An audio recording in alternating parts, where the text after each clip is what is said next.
everyone. So இன்னைக்கு நம்ம வீடியோல do and does யூஸ் பண்ணி எப்படி yes or no type question கேக்குறது, எப்படி WH டைப் क्वेश्चंस கேக்குறது அப்படின்றத நம்ம இன்னைக்கு வீடியோல பார்க்க போறோம். and வீடியோக்குள்ள போறதுக்கு முன்னாடி first yes or no type क्वेश्चनனா என்ன, WH டைப் क्वेश्चनனா என்ன அப்படி நம்ம தெரிஞ்சுக்கணும் இல்லையா?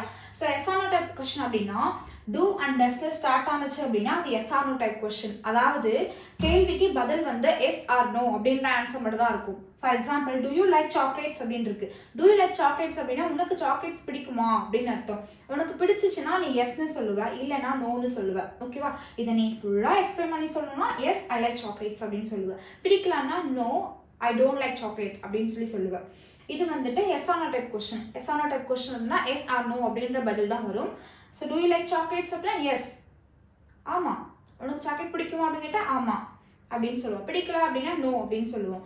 இதே WH டைப் கொஸ்டின்ஸ் அப்படின்னா WH வேர்டு யூஸ் பண்ணி அது ஸ்டார்ட் ஆகும். என்னென்ன WH வேர்ட்ஸ் அப்படின்னா what, when, where, how, why, who, இதெல்லாமே வந்து என்னன்னா WH வேர்ட்ஸ் அப்படின்னு சொல்லுவோம். இந்த WH வேர்ட்ஸ் வந்து உங்களுக்கு என்ன தெளிவாக வேணும் அப்படின்னா இதுக்கு நான் வேணா தனியாக நான் வீடியோ அப்லோட் பண்ணுறேன். WH கொஸ்டின்ஸ்லாம் என்னென்ன வேர்ட்ஸ் யூஸ் பண்ணி WH கொஸ்டின்ஸ் வந்து ஸ்டார்ட் ஆகும் அப்படின்றத நான் தனியாக அப்லோட் பண்ணுறேன். அண்ட் இதில் வந்து பார்த்தீங்கன்னா WH வேர்ட்ஸ் அப்படின்னா இந்த மாதிரி வாட், வேர், வென் இந்த மாதிரியான வேர்ட்ஸ் யூஸ் பண்ணி ஸ்டார்ட் ஆகிறதா வந்துட்டு WH கொஸ்டின். ஓகேவா? ஸோ இதில் வந்து எக்ஸாம்பிள் நான் கொடுத்துருக்கேன். வாட் டு யூ லைக், உனக்கு என்ன பிடிக்கும். இதுக்கு நம்ம எஸ் ஆர் நோ அப்படின்ற பதில் நம்ம சொல்ல மாட்டோம். என்ன பிடிக்கும் அப்படின்ற ஆப்ஜெக்டை வந்து நம்ம இந்த இடத்துல மென்ஷன் பண்ணுவோம். For example what to you like அப்படின்னா ஐ லைக் சாக்லேட்ஸ் அப்படின்னு நீங்கள் இந்த இடத்துல ஆன்சர் பண்ணுவீங்க. ஓகேவா? ஸோ இப்போ உங்களுக்கு எஸ் ஆர் நோ டைப் கொஸ்டினுக்கும் WH டைப் கொஸ்டினுக்கும் டிஃப்ரென்ஸ் வந்து தெரிஞ்சிருக்கும். எஸ் ஆர் நோ டைப் கொஸ்டின்னா வெறும் ஆன்சர் எஸ் ஆர் நோ அப்படின்னு மட்டும் தான் சொல்லுவோம். WH கொஸ்டின்ஸ் அப்படின்னா அதுக்கான டீட்டெயில் எக்ஸ்பிளனேஷன் வந்து நம்ம கொடுப்போம். ஓகேவா? எக்ஸாம்பிள் சென்டென்ஸ் வந்து பார்த்துக்கோங்க. அண்ட் இதுக்கப்புறம் நம்ம எங்கே டூ யூஸ் பண்ணணும், எங்கே டஸ் யூஸ் பண்ணணும், டூ அண்ட் டஸ் யூஸ் பண்ணி எப்படி yes or no type question கேட்குறது, எப்படி WH டைப் கொஸ்டின் கேட்குறது அப்படின்றத பார்ப்போமா? ஓகே. ஸோ தொடர்ந்து வீடியோவை ஸ்கிப் பண்ணாமல் பாருங்கள், அப்போ தான் உங்களுக்கு கான்செப்ட் புரியும். Okay listen. ஸோ ஃபஸ்ட்டு வந்து நம்ம ஸ்ட்ரக்சர் பார்க்குறதுக்கு முன்னாடி எக்ஸாம்பிள் சென்டென்ஸ் பார்த்துடலாம். பிகாஸ் எக்ஸாம்பிள் சென்டென்ஸில் வரக்கூடிய அர்த்தங்களை நான் உங்களுக்கு சொன்னால் தான் உங்களுக்கு அந்த ஸ்ட்ரக்சரை கவனிக்கக்கூடிய ஒரு தாட் வந்து வரும். எடுத்தோடனே நான் ஸ்ட்ரக்சர் பண்ணால் உங்களுக்கு அது கன்ஃபியூஸ்ட் ஆகும். ஸோ நான் எடுத்தோடனே வந்து எக்ஸாம்பிள் சென்டென்ஸை வந்து எக்ஸ்பிளைன் பண்ணிடுறேன். லிசன். ஒரு எக்ஸாம்பிள் சென்டென்ஸ்லையுமே வந்து பார்த்தீங்கன்னா 5 சென்டென்ஸ் இருக்குது. ஓகேவா? ஸோ ஒரு 4 செட்டு வந்து நான் கொடுத்துருக்கேன். ஓகே. ஒரு செட்லையுமே 5 சென்டென்ஸ். அதுல ஃபர்ஸ்ட் சென்டென்ஸ் வந்து பாத்தீங்கன்னா ஒரு நார்மல் செய்தி வாக்கியம்னு சொல்லுவோம். I have, we have, he has, Meena has இதெல்லாம் அண்டர்லைன் பண்ணி நான் கொடுத்துருக்கேன். ஸோ இதில் வந்து ஐ ஹேவ் அப்படின்னா என்னிடம் இருக்கு, we haveனா நம்மிடம் இருக்கு, he hasனா அவனிடம் இருக்கு, மீனா has அப்படின்னா மீனாவிடம் இருக்கு. இதெல்லாம் வந்து என்னன்னா நார்மல் ஒரு செய்தி வாக்கியம் அப்படின்னு சொல்லுவாங்க. ஸோ இது அது போக அடுத்த 2 டைப் கொஸ்டின் வந்துட்டு yes or no type question. ஓகேவா? அடுத்த 2 டைப் கொஸ்டின் வந்து WH கொஸ்டின். சரியா? ஸோ இது இந்த 4 செட்லையுமே நான் அப்படி தான் கொடுத்துருக்கேன். நல்லா ஞாபகம் வச்சுக்கோங்க. ஃபர்ஸ்ட் டைப் வந்து செய்தி வாக்கியம், அடுத்த 2 வந்துட்டு yes or no type question, அடுத்த 2 வந்துட்டு WH type question. Okay listen. So first sentence பாருங்க. ஐ ஹேவ் அந்த இடத்துல நான் லேப்டாப் அப்படின்ற ஆப்ஜெக்டை வந்து நான் இந்த இடத்துல சூஸ் பண்ணிக்கிறேன். ஐ ஹேவ் லேப்டாப் அப்படின்னா என்னிடம் லேப்டாப் இருக்கு. do I have laptop, என்னிடம் லேப்டாப் இருக்கா? do I have laptop. அடுத்தது don't I have laptop, என்னிடம் லேப்டாப் இல்லையா? what do I have, என்னிடம் என்ன இருக்கு? what don't I have, என்னிடம் என்ன இல்லை.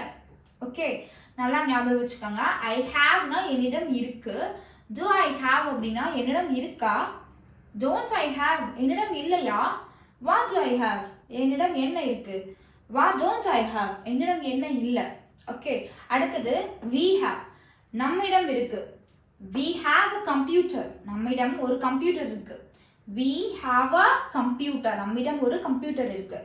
do we have a computer நம்மிடம் கம்ப்யூட்டர் இருக்கா, don't we have computer நம்மிடம் கம்ப்யூட்டர் இல்லையா, don't we have computer.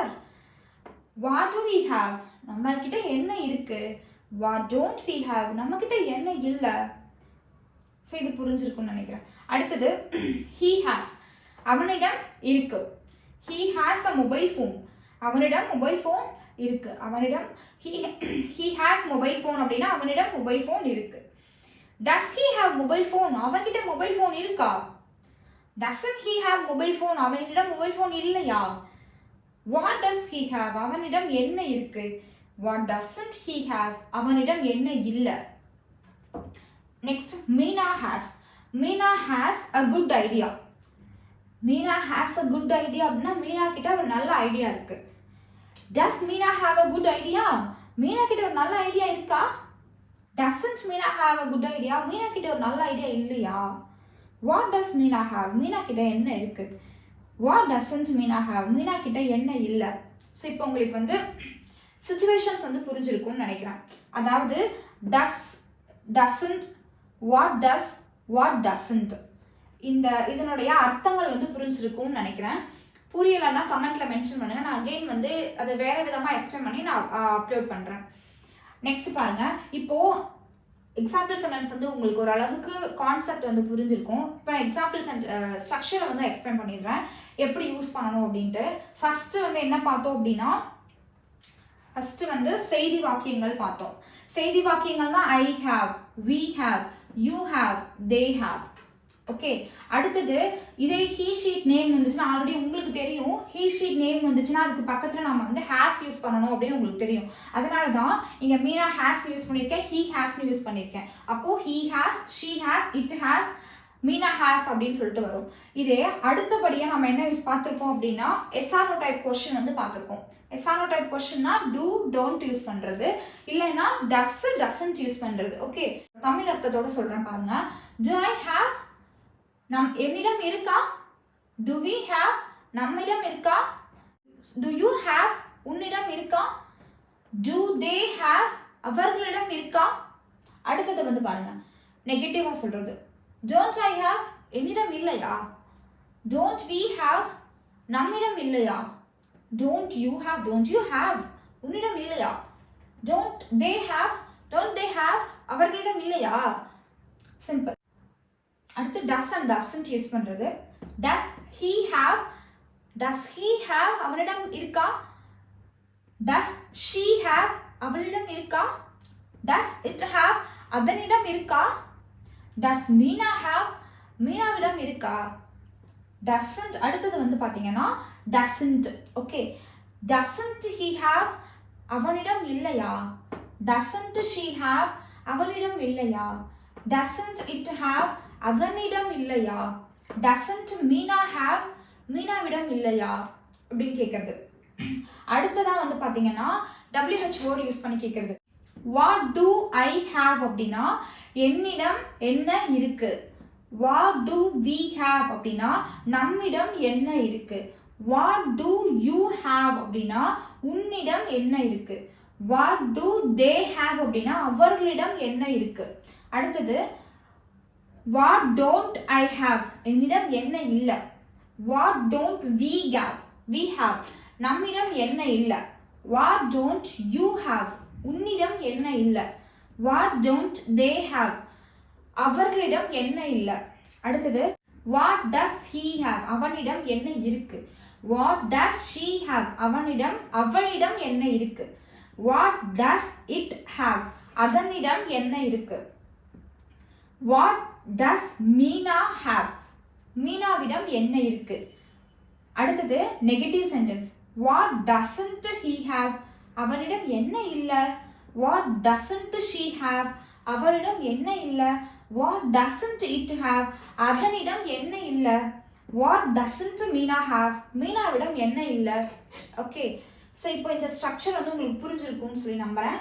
நான் இந்த இடத்துல வாட்ன்ற WH வேர்டு யூஸ் பண்ணியிருக்கேன் இல்லையா, இதே மாதிரி வேற WH வேர்டு யூஸ் பண்ணலாமா அப்படின்னு சொல்லி உங்களுக்கு டவுட் வரும். வேற WH வேர்ட்ஸ் யூஸ் பண்ணலாம். இதுக்கு வந்து நான் இதோட மட்டும் விட மாட்டேன். இதுக்கான நிறைய எக்ஸாம்பிள் சென்டென்ஸ் வந்து நான் அடுத்தடுத்த வீடியோவில் அப்லோட் பண்ணுறேன். அதில் நீங்கள் வாட்ச் பண்ணுங்க. கண்டிப்பாக அதுக்கான அர்த்தங்கள் வந்து உங்களுக்கு புரியும். வேற என்ன WH வேர்டு நீங்கள் யூஸ் பண்ணலாம் அப்படின்றது உங்களுக்கு புரியும். இந்த ஹேவுக்கு பதிலாக ஆக்ஷன் வேர்டு வந்தால் எப்படி வந்து பொருள்படும் அப்படின்றத உங்களுக்கு அடுத்த பார்ட் வீடியோவில் வந்து நான் உங்களுக்கு எக்ஸ்பிளைன் பண்ணுறேன். அண்ட் இதில் ஏதாவது டவுட் இருந்துச்சு, எந்த பார்ட்டில் உங்களுக்கு கன்ஃபியூஸ் ஆகுது அப்படின்றத கமெண்ட்டில் மென்ஷன் பண்ணுங்கள். டெஃபினட்டாக அதுக்கான வீடியோவை நான் அடுத்ததில் அப்லோட் பண்ணுறேன். அண்ட் தென் இந்த சென்டென்ஸ் எல்லாத்தையுமே வந்து பார்த்தீங்கன்னா நீங்களும் ட்ரை பண்ணி பாருங்கள். ஒரு நோட் எடுத்து வச்சு இது எல்லாத்தையுமே வந்து சென்டென்ஸாக எழுதி பாருங்கள். நான் சொன்னேன் இல்லையா, டு ஐ ஹேவ், இந்த மாதிரி வந்துட்டு ஒரு சப்ஜெக்ட்டுக்கும் 5 சென்டென்ஸ் வந்து நீங்கள் மேக் பண்ணுங்க. மேக் பண்ணி அதுக்கு கீழே தமிழ் அர்த்தத்தையும் எழுதுங்க. அதோடு சேர்ந்து நீங்களும் சொல்லி பாருங்க. கண்டிப்பாக உங்களுக்கு வந்து இங்கிலீஷில் பேச இது ரொம்ப யூஸ்ஃபுல்லாக இருக்கும். இது வந்து இங்கிலீஷில் ஒரு பேசிக் கான்செப்ட். இதெல்லாமே கண்டிப்பாக இது நம்ம வந்து இங்கிலீஷில் பேசணும்னு நினைக்கிறோம்னா கண்டிப்பாக இது நமக்கு தெரிஞ்சிருக்கணும். ஸோ இது வந்து உங்களுக்கு ரொம்ப இந்த வீடியோ யூஸ்ஃபுல்லாக இருக்கும் நான் நம்புகிறேன். ஸோ இது ரொம்ப யூஸ்ஃபுல்லாக இருந்துச்சு அப்படின்னா கீழே கமெண்ட்டில் ஒரு தம்ஸ் அப் கொடுங்க. ஓகே, ஸோ அதுக்கு மறக்காமல் நம்ம சேனல் சப்ஸ்கிரைப் பண்ணுங்கள். அண்ட் சப்ஸ்கிரைப் பண்ணி கீழே இருக்க பெல் ஐக்கானை கிளிக் பண்ணி ஆல் இருக்குது கிளிக் பண்ணுங்கள். அப்போ தான் நான் போடுற வீடியோஸ் உங்களுக்கு நோட்டிஃபிகேஷனில் ஷோ ஆகும். தேங்க்யூ.